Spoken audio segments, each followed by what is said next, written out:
everybody, it's Kate here. Thank you for tuning in to today's Sunday School. Hope you've all had a really good week and I hope you've been enjoying the stories that we've been learning about Moses so far. Now, when I last spoke to you, Moses was a prince in Egypt and he was on the run because he did something wrong.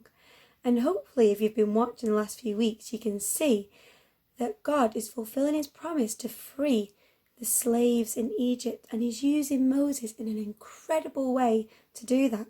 And Moses had to have a lot of faith and obedience to follow what God was asking him to do. Now, last week we learned about some of the plagues which God sent to try and warn Pharaoh that he needed to set the people free. But Pharaoh was really stubborn and he was not going to listen to what God was saying, even though he gave him lots and lots of chances to do the right thing. Now today is about the final plague, the final way that God tried to get Pharaoh to listen to him. Now the final plague today is quite a sad and a really, really serious thing which happened. And we're going to learn to see whether this was enough for Pharaoh to set the people free.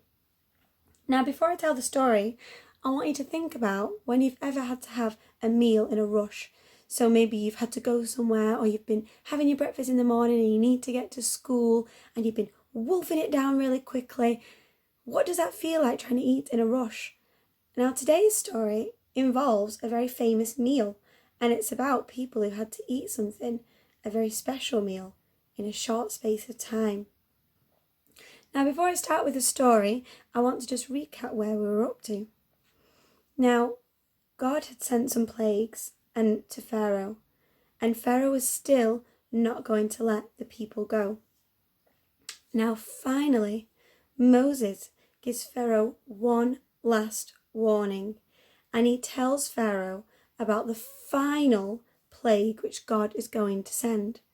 Moses and God didn't keep it a secret from Pharaoh. They said, this is what's going to happen if you don't set the people free. And I'm going to read you from the Bible what actually this final plague was going to be. And it's in Exodus chapter 11 and verse 4. And I want you to think about how angry is Moses getting right now, because Moses really wants Pharaoh to do the right thing. And Moses said, "Thus saith the Lord, about midnight will I go into the midst of Egypt, and all the firstborn in the land of Egypt shall die, from the firstborn of the Pharaoh that sitteth upon his throne, even unto the firstborn of the maidservant that is behind the mill, and all the firstborn of beasts. And there shall be a great cry throughout all the land of Egypt, such as there was none like it, nor shall be like it any more." So this plague is saying at midnight tonight, God will move through Egypt and he will take the life of the firstborn of every living creature. So that could be the first child of the Pharaoh to the first child of a cow. Now Moses is telling Pharaoh this so that he has the chance to do the right thing. But we hear that in verse 8, Moses went out from Pharaoh in a great anger. Moses was really angry. And he was angry because Pharaoh still, even when he heard this, would not let the people go.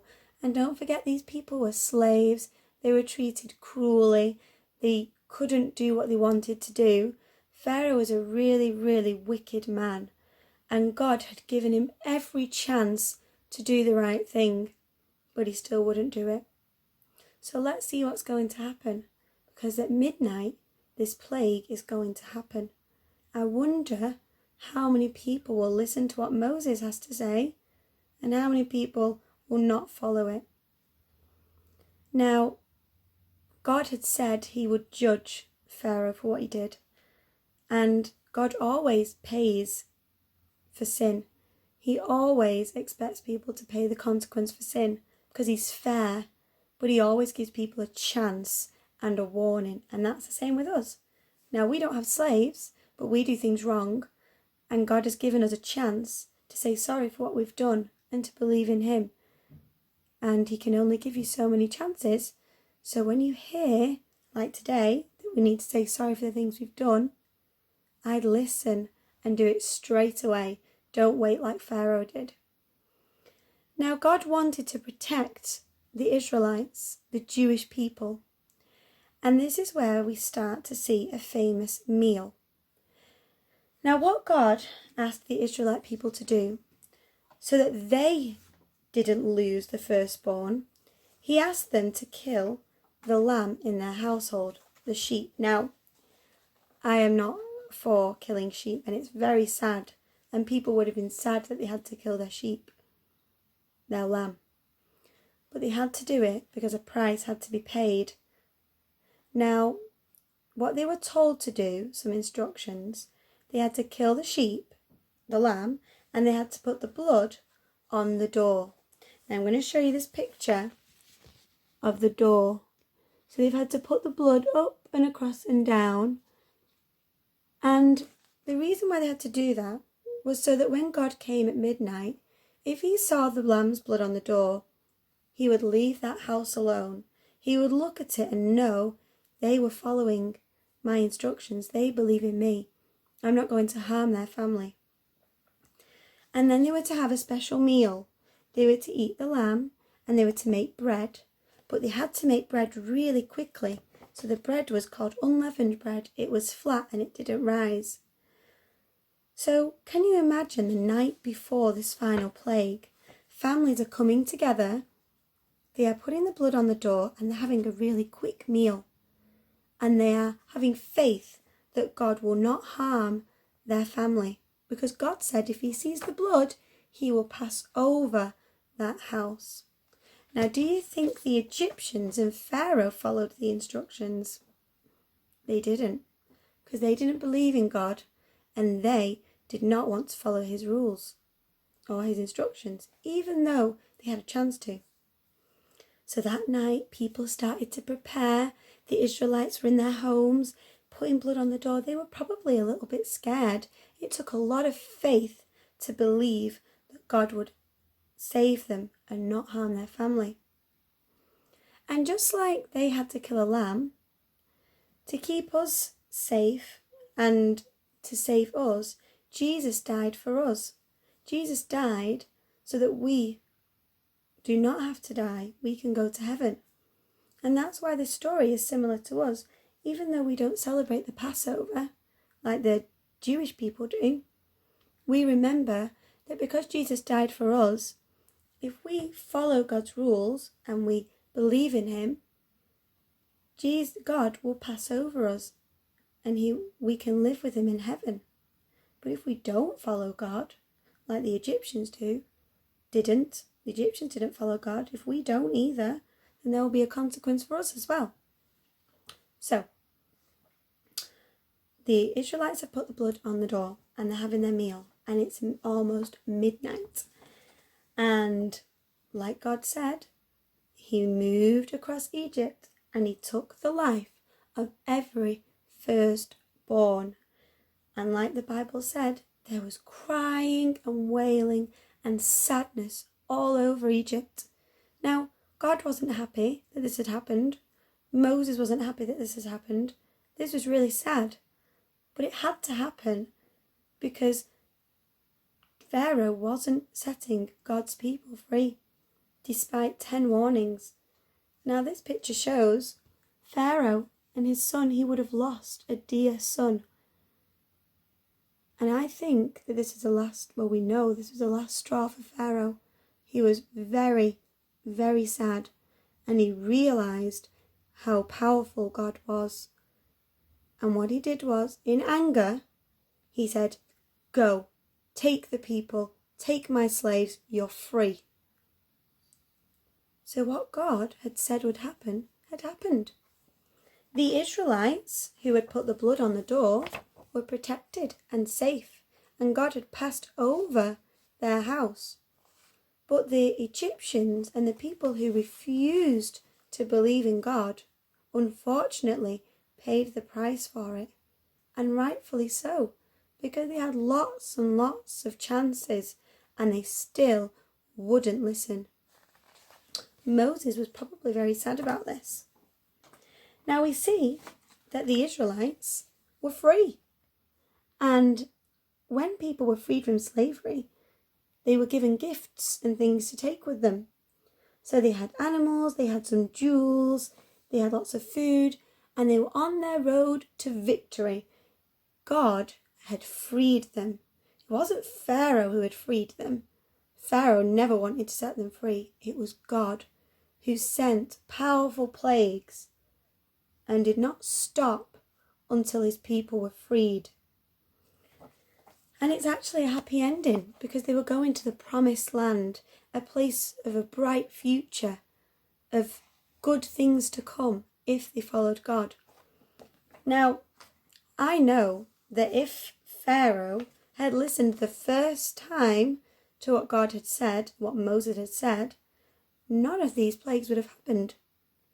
The people would have gone free, and this horrible final plague never would have had to have happened.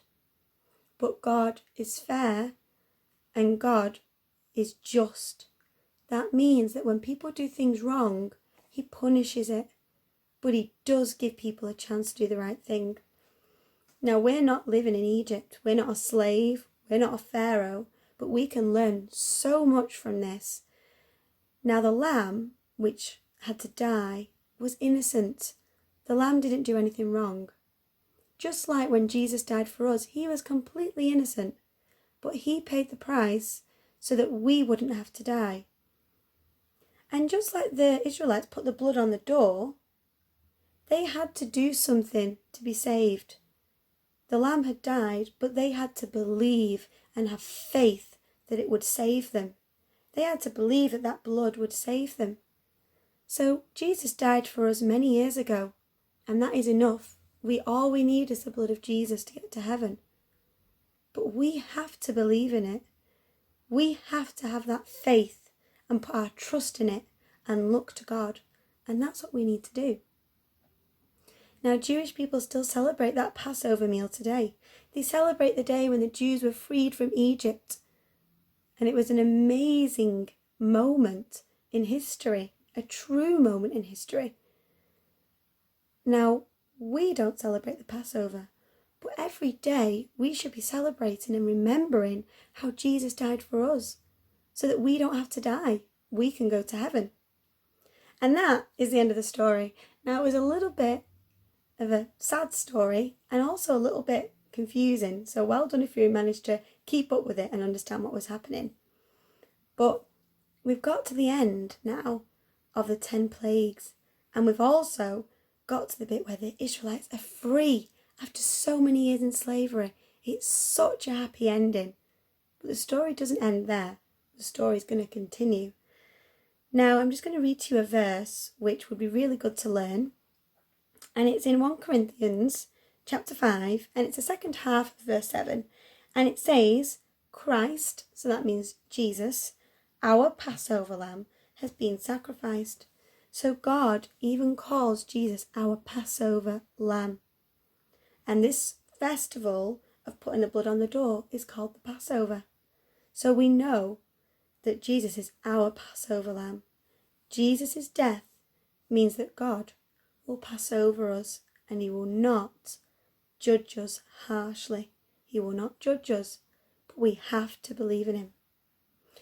I hope you enjoyed the story today. I hope you understood it, and tune in over the next few weeks to see what God has in store for Moses and what other things we can learn from the Bible that we can use right now today in our lives. They're not old little fairy tales from history. They are true stories, and they can teach us things that we can learn for our lives today. Have a great week. Bye.